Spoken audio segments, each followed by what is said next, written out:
Today, we're diving into the latest happenings in the political arena, from Trump's latest claims to some outrageous audience reactions. Let's get started. Donald Trump claiming he won the election, whether he did or not. Polls have been rolling out over the past few days, and guess what? They're all saying different things. It's a whirlwind out there, and it's got everyone buzzing. Trump and Harris are tied nationally. She's up 4 points in Pennsylvania. Washington Post says she and Trump are tied in Pennsylvania. Though another poll from Franklin and Marshall College that came out today has Kamala up by 3 in Pennsylvania, whereas Emerson has her down by a point in Pennsylvania. In other words, none of these polls mean anything at all. Harris is ahead of Trump in the national polling averages, as shown in the chart below, with the latest figures rounded to the nearest whole number. In the months leading up to Biden's decision to drop out, polls consistently showed him trailing former President Trump, but the race tightened when Harris hit the campaign trail end. She developed a small lead that she has maintained since. Kamala Harris appears to have momentum. I think the polls say she does, but they also say she doesn't. The two candidates went head-to-head in a televised debate in Pennsylvania on the 10th of September that just over 67 million people tuned in to watch. A couple of snap polls released immediately after the debate found that most viewers thought Harris had been the better performer. A majority of national polls carried out since then suggests that Harris has made some small gains, and while her polling average hasn't moved much, her lead increased slightly from 2.5 percentage points on the day of the debate to 2.9 points a week later. They're like the Kardashians. Meanwhile, Donald Trump definitely seems to think that debate had a negative impact on his campaign. They didn't correct her once, and they corrected me everything I said practically, and I think 9 times or 11 times. And the audience was absolutely, they went crazy. All right, now there are 2 problems with what he just said. First of all, the audience that went crazy, there was no audience. Appearing on Fox News on Wednesday, Trump told a story he's told before. One in which a politician is threatened by angry Trump boosters and he calls them off. At least in the past, when he exaggerated the size of a crowd, there was a crowd. There was no crowd. Trump now boasts he pulls in bigger crowds than Elvis, despite not having a guitar. The former president returned to the campaign trail in Uniondale, Long Island, on Wednesday for his first public appearance since the second attempt on his life. Not 11. In 90 minutes, they fact-checked him 4 times. Once when he said crime rate in America is through the roof. It is not. Once when he said there's tons of proof the election was stolen from him. There is not. The 3rd time was when he said Democrat governors want to legalize executing babies after they're born. That's nonsense. And the 4th fact check came when he claimed Haitians in Ohio are sneaking into their neighbors' yards to eat their cats and dogs. Those weren't even fact checks. Those were mental health welfare checks. After declaring to the crowd that God spared his life not once, but twice, Trump returned to familiar ground as he began boasting and overinflating the size of crowds flocking to his campaign rallies, he told supporters at the Nassau Veterans Memorial Coliseum. Trump then went further and compared his own fame and appealed to his idol Elvis Presley. So I'd call up my wife, and I'd say, baby, who could draw crowds? Nobody can draw crowds like me. Nobody can.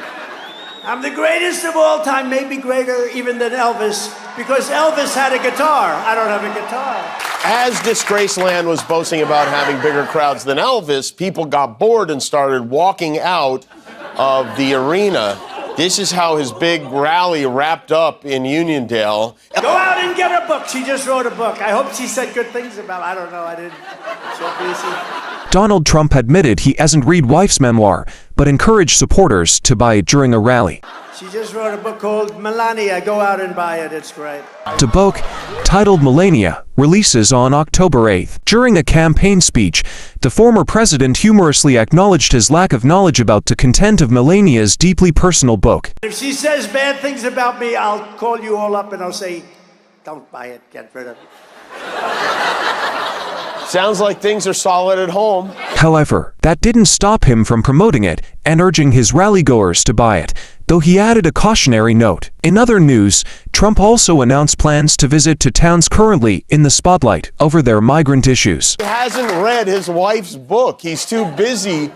Not so busy he can't play golf on Sunday, but very, very busy. He lies about everything all the time. He couldn't tell one more lie about his wife's book. Former First Lady Melania Trump defended her nude modeling work in her latest promotional post for her upcoming memoir.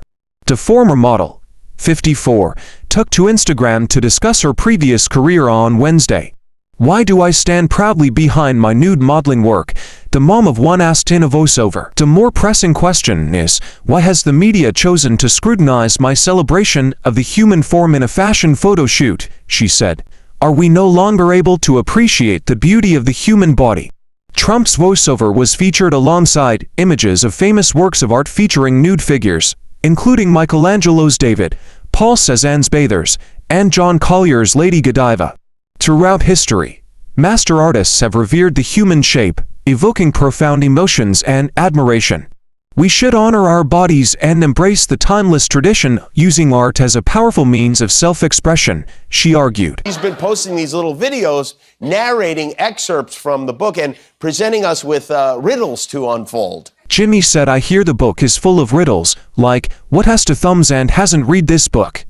Donald Trump. "And remember, if you don't like the book, just cut it into 10 pieces. You'll end up with 10 new ones just like the hammerhead worm." Melania was not at the big rally last night in New York, but you know who was? None other than Recount Dracula himself. God bless Donald J. Trump, his wonderful family. Appearing on Sunday talk shows, Vance defended the false stories, saying media totally ignored this stuff until Donald Trump I started talking about cat memes.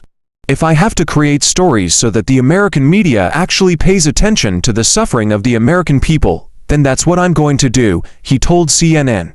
Meanwhile, JD Vance and Donny Jr. continued to double down on that bizarre story about pets being eaten. I mean, really, what's going on there? JD Vance, who was in Raleigh, North Carolina, a clear and confident thinker he is. I see you got my book there, ma'am. I appreciate it.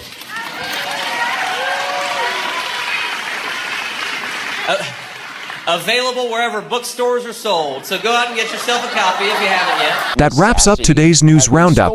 From Trump's wild claims to hilarious audience interactions, it's been quite a ride.